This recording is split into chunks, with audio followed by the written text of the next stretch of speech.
एक राजकुमारी और दूसरी एक जमींदार की पुत्री, दोनों को मित्रता थी। एक दिन राजा के यहां भगवत प्रेमी महात्मा आए। वो संत सेवी राजा थे। महात्मा जन आते रहते थे और महात्माओं का कार्य ही होता है निरंतर अपने प्रभु की सेवा और सुमिरन में मगन रहना। सेवा सुमिरन ये बहुत बड़ी सामर्थ्य है। अगर हम हर समय सेवा और सुमिरन में रहें तो कभी कोई माया प्रपंच हमें परास्त नहीं कर सकता। जहां हम सेवा सुमिरन से अलग हुए वहीं माया का प्रभाव पड़ता है। भगवान का शालिग्राम स्वरूप उनके पास था। वो भाव से सेवा कर रहे थे और नवीन अवस्था की कोमल हृदय वाली ये दोनों सखियां देख रही थी। इनके मन में आया ऐसे हम भी ठाकुर सेवा करेंगे। देखने से सुनने से हमारे हृदय में प्रभाव पड़ता है। गंदी बातें देखेंगे, गंदी बातें सुनेंगे, उसी का चिंतन होगा, हृदय गंदे आचरणों की प्रेरणा वाला बन जाएगा। अगर हम भागवतिक बातें सुनेंगे, भागवतिक दर्शन करेंगे तो भागवतिक चिंतन होगा, हृदय भागवतिक प्रेरणा वाला बन जाएगा। कई दिन संत भगवान रुके, रोज सेवा कीर्तन कथा, सरल हृदया। उन दोनों सखियों में बात आई कि चल करके संत भगवान से कहते हमको भी ठाकुर जी दीजिए। दोनों ने चरण पकड़कर प्रार्थना की, गुरुदेव हमारे हृदय में भी इच्छा हो रही कि हमें ठाकुर सेवा मिले। अब दोनों बच्चे ही थे। संत भगवान ने विचार किया सेवा पद्धति में बहुत सावधानी की आवश्यकता होती है। अभी ये बच्चे हैं, कहीं सेवा अपराध न बन जाए।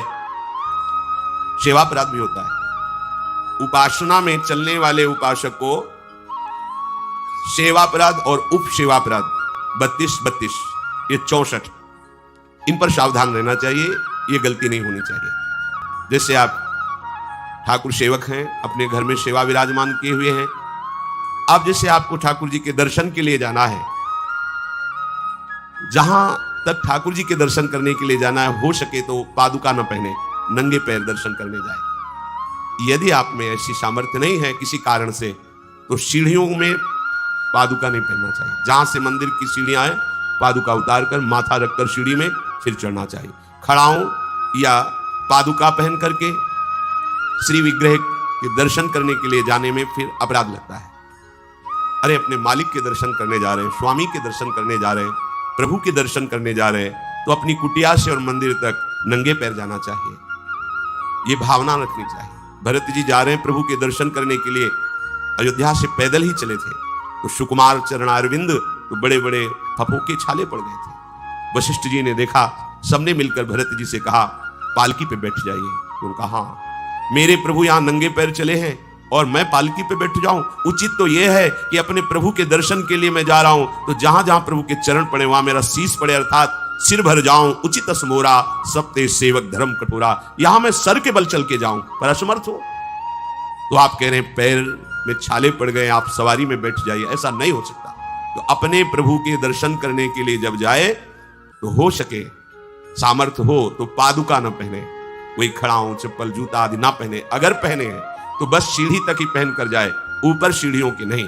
इतने सुकुमार मत बनो, ये आग में जलाया जाएगा शरीर, ये गाड़ दिया जाएगा शरीर, इससे ज्यादा प्यार ना करो। अब इतना दृढ़ विश्वास कि ये बच्चे हैं, सेवा भाव कैसे पूर्ण कर पाएंगे? तो उन संत भगवान ने दोनों बच्चियों से कहा कल ठाकुर जी लाएंगे, हम आपको दे देंगे। तो गांव में घूमे तो आसपास गोले गोले से पत्थर मिले, पत्थर लाए 2 और कहा कि ये लो तुम्हारे ठाकुर जी। दोनों को देखो, गुरु वचनों पर और गुरु प्रदत्त सेवा वस्तु पर कितना भाव होना चाहिए। उन्होंने दृढ़ विश्वास किया कि मुझे भगवान गुरुदेव ने दिया, ये भगवान है मेरे। दोनों ने अपने हृदय से लगाया। अब एक जमींदार की पुत्री थी, एक राजकुमारी, स्वर्ण के सिंहासन में, और उनका नाम रखा शिलपिल्ले ठाकुर। सिल पत्थर, तो उनका तुम्हारे ठाकुर का नाम शिलपिल्ले गोविंद है। दोनों सिंहासन पर रखकर आराधना कर दी। भाव प्रतिपल बढ़ता गया, नाम निरंतर जप। गुरु प्रदत्त ठाकुर पर विशेष चमत्कार हृदय में प्रकट होता है यदि उन्हीं की नियमावली से चलो।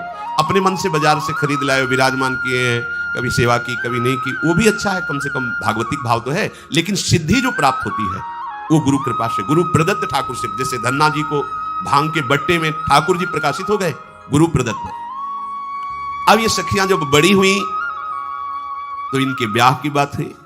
तो जो राजकुमारी थी, उनका राजकुमार से किसी से ब्याह तय हुआ, ब्याह हो गया। अपने माता पिता से जब विदाई ली तो अपने ठाकुर जी को जो सिंहासन में थे, सिंहासन से एक सुंदर पेटी में से और गोद में रखा, और अंदर ही अंदर जल रही है कि प्रभु मैंने प्रीतम आपको माना है, संसार के व्यवहार में ये प्रीतम बना हुआ है, पर प्रभु हमारे प्रीतम दो नहीं हो सकते, हमने हृदय से आपको माना। इसी विचार में वो बड़ी उदास है। पहले पालकियों में ऐसा राज सैनिक चल रहे हैं, पालकियों में वो बहू जा रही है और राजकुमार घोड़े पर। राजकुमार बार बार पालकी के समीप जाता, दर्शन करने की इच्छा होती है ना, तो उदास देखता, मन में बड़ी गिलानी हुई। उसने कहा, एक नदी थी, उसने कहा यहां हम थोड़ी देर विश्राम करना चाहते हैं, राजकुमारी की पालकी रखी जाए और सैनिक दूर खड़े हो। तो राजकुमार वैसे ही आज्ञा हुई। तो बात करना चाहते हैं, पर वो ना देखती है और ना बात करती है, और इतना सुंदर रूप, क्योंकि ब्रह्मचारिणी और भगवत आराधना। अब उसके हृदय में जलन हुई कि ऐसा क्या है जो हमसे बात नहीं कर रही। बस बार बार ऐसे पिटारी खोल के ऐसे ठाकुर जी को देखती।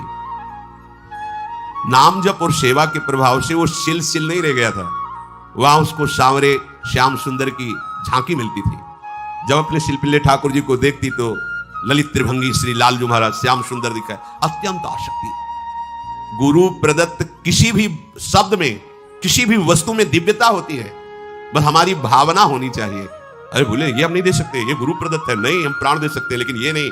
जिसका गुरु वचन पर, गुरु प्रदत्त वस्तु पर, गुरु प्रदत्त ठाकुर पर दृढ़ निष्ठा हो गई, वही सिद्ध हो जाता है। अब उसने समझ लिया कि पिटारी में जो कुछ है यही हमारे और राजकुमारी के बीच में बाधा है। दो चार दासियों को बुलाया और कहा इनको बातों में उलझाओ, पिटारी पीछे हमें दो। और प्रवीण दासियां उनको विनोद भाषा में, हंसी मजाक में बात, लेकिन वो उदासीन। धीरे से गोद में पेटी थी, ले ली, हम लिए हुए हैं, आप बातचीत में सारा, और पेटी उनको दे दी। राजकुमार ने राजकुमारी से कहा यही पेटी तो हमारे आपके बीच में बात, फेंक दी नदी में। अब तो जो उसके हृदय में पीड़ा हुई, भारी व्याकुलता। अब राजकुमार सैनिकों के साथ तुरंत पालकी उठवाई, मैं ले गया, पर वो आसक्त है, इतनी सुंदर राजकुमारी, क्योंकि भागवतिक तेज से संपन्न में आकर्षण होता है। राजकुमारी ने कहा यदि हमारे ठाकुर नहीं तो मैं नहीं, आज से अन्न जल त्याग, प्राण त्याग दूंगी अगर हमारे ठाकुर जी हमारे समीप नहीं तो। आज से एक बूंद पा, कैसे पिए, अपने ठाकुर को भोग लगा के पाला है और ठाकुर जी फेंक दिए गए।